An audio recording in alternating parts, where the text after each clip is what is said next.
Hey guys, welcome back to Car Audio Fabrication. Mark here. I'm coming at you with a brand new build. You may remember a little while ago I did an upgraded head unit install in the front of this Equinox. Well, this car here, this is a special vehicle because this is actually for my dad. Upgrading the head unit in the front of the car was a huge improvement as far as adding things like Android Auto and Apple CarPlay and other features, but the stock speakers in this thing could definitely use an improvement. And if we're going to upgrade the speakers, we might as well upgrade to amplified power as well. Now, the Equinox here is my dad's daily driver, so as much as I would like to completely gut the interior and do an all-out sound quality build, this build is going to be more focused on what you would do with an everyday daily driver. I only have a limited time with this vehicle, and there is a lot to get done. We're going to do a full custom three-way setup for speakers up in the front, which is going to mean doing some custom A-pillars. To power all that, we're doing a DSP 6-channel amplifier, more on this shortly.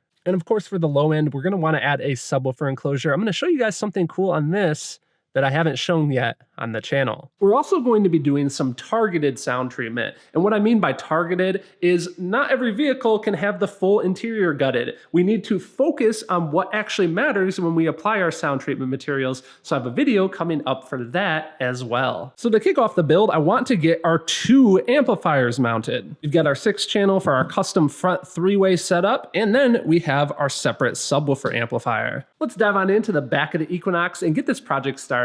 Here we have it, the blank slate inside the back of the Equinox. Now, if you're not familiar with this vehicle, we have a panel here that matches this panel shape. Behind this panel here is the OEM subwoofer. We're going to be replacing that. And then underneath this large panel here, we have access to our spare tire along with some of the different tools that are needed to change it. Now, this large piece of foam does support that cover that goes on top, but it is kind of large and cumbersome. I'm wondering if I can free up some space. I actually want to pull this out of the vehicle and see how deep it goes in some of these spots to determine if I have a good solution for where I want to mount the amps. So I'm going to pull the foam out. I need to take off this cover panel and I need to take off this cover panel to get everything out.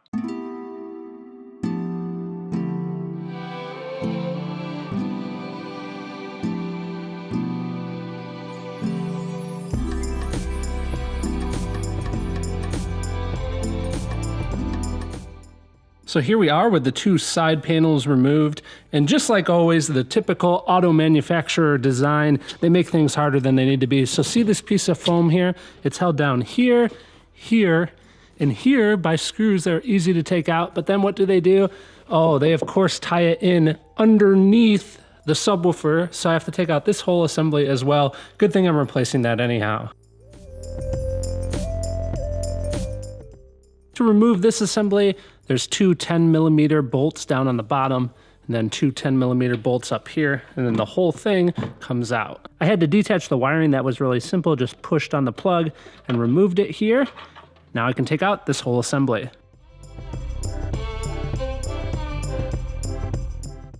So now we can see how this foam has this random tab that is locked underneath the subwoofer enclosure to hold it in. Now I can take this out of the car.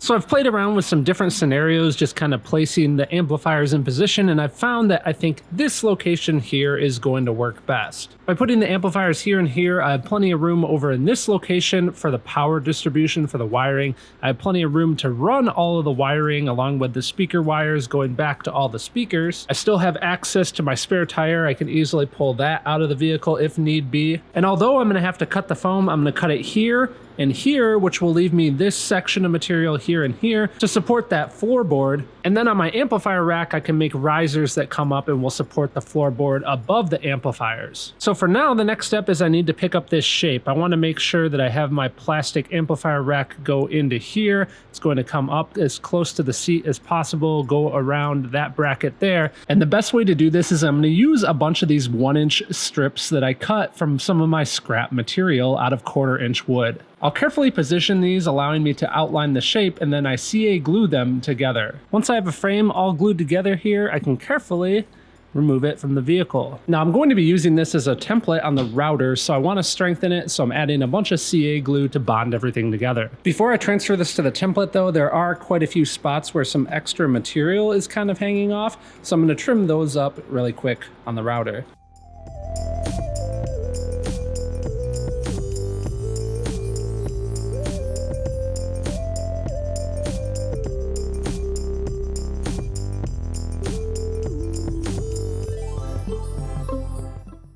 Now that I've cleaned up everything on the router, you can see what this looks like, and it's always a good idea to double check and make sure that everything is symmetrical in the vehicle, which in this case it is, so we should be good to go there. Now what I want to do is I just want to take a measurement from the inside of each of these things here, and I'll use that measurement to know where I need to line this up when I flip it over when I'm actually making my real piece.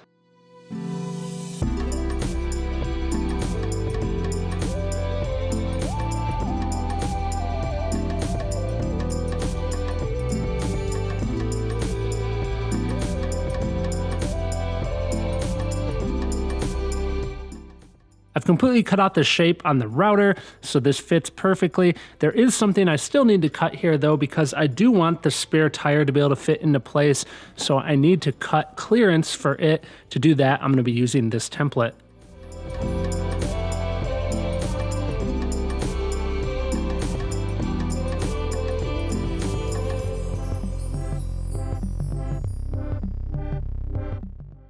Now, if you remember, there are a couple of studs that look like this that come up underneath the rack. I'm going to use those to actually mount this into the vehicle. So what I'm going to do is I'm going to push down and push pressure on here so that it will actually make a mark in each of those locations so I know where to drill.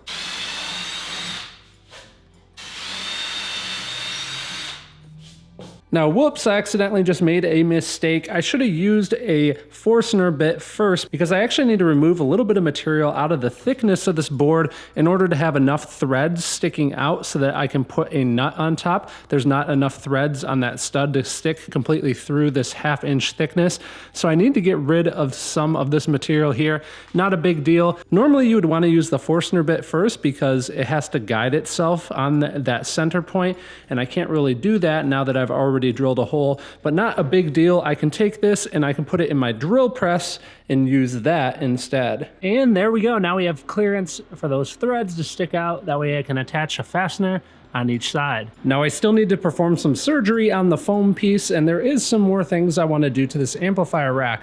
But really quick, I want to say a thank you to our monthly channel sponsor, AudioControl, and talk about the amplifier at the heart of this system, the D-6.1200. So why the D-6.1200 from AudioControl? Well, first off, this thing is powerful. We've got 125 watts by 6 channels at 4 ohms, and if you're running 2 ohm speakers, that goes up even more to 200 watts by 6 channels. But there's plenty of powerful amplifiers out there. What makes this amplifier special is the D stands for digital signal processor. This has a DSP built in, which means we can control it with a computer. We can control crossovers to each speaker channel. We can control time alignment, equalization, tons of flexibility in tuning to make your speakers sound great. With this amplifier, we can connect to the factory OEM system to get the signal if we need to, or in this case, since we're using an aftermarket head unit, we can get the signal to the amplifier from that head unit. Another thing that makes this awesome for the Equinox build is there is a set of line outputs that we can then send to our second amplifier for our subwoofer. Those outputs can actually be controlled via the DSP when we're tuning this amplifier. So we now have not only one smart amplifier, but that signal going to a second amplifier is also going to be smart and be able to be controlled. Even with all that, that honestly doesn't even scratch the surface of all the functionality built into this thing. I actually did a full video about this that I'll link at the end of the video and down in the video description. Let's get back into mounting this bad boy and making our amp rack. Getting back into it here, this amplifier rack could be good to go in now, but it just doesn't look finished enough for my standards. For example, if you see these sharp corners here, I don't like those because when you grab it, it just doesn't have a finished feel. And if you have a wire running over it, it's just not quite right. So the first thing I want to do on the router is I want to get rid of all these hard corners. I can do this by using some of the different circle templates from the Smart Circle system from Mobile Solutions.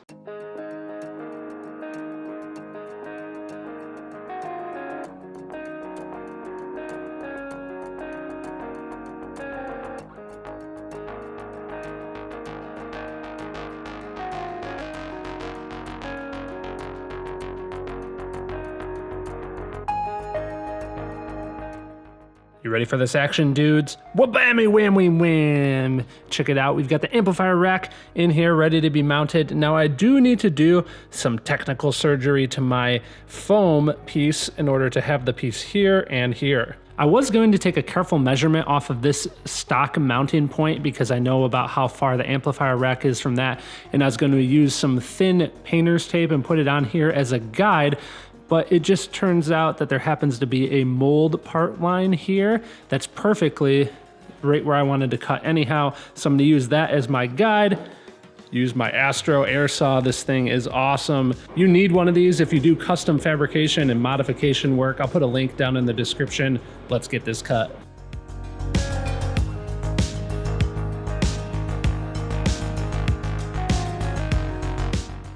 The nice thing about using a good high quality air saw like that is you get a really nice clean cut. So if I did want to return the vehicle to stock, it removes so little material with this really thin blade, it wouldn't be hard to just glue the pieces back together. With the foam pieces back in the car, I know that the cover is going to sit on this surface, and I no longer have that surface up here. So what I did is I made this large block just by stacking several different pieces of plastic. I'm gonna mount it in the middle right here, so that will pick up the front position. So I have 3 points of contact holding that in place. Hard to see, but I made some pencil marks where I know I want to mount this. I'm gonna take everything out of the vehicle because I want to mount the amplifiers down as well.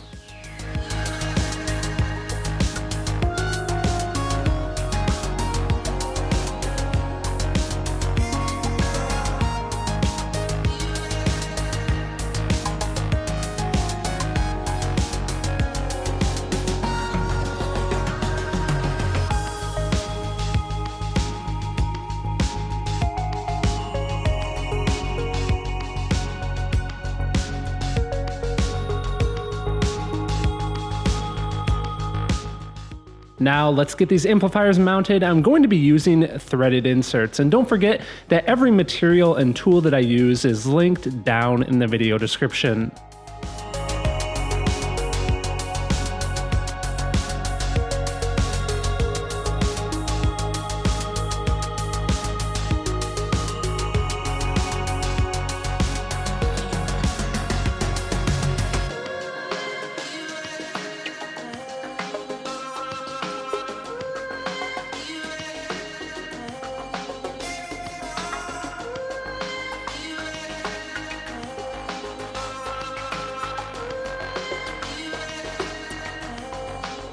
Another thing I noticed that I want to replicate here is the OEM piece has these pieces of Velcro which attach to the pieces of foam. It helps to just keep this piece stable. So what I'm going to do is I'm going to take some Velcro of my own, some aftermarket Velcro. This is industrial grade. This is the kind you want to use because it's really strong. I've already peeled the adhesive away and stuck the male hook part here.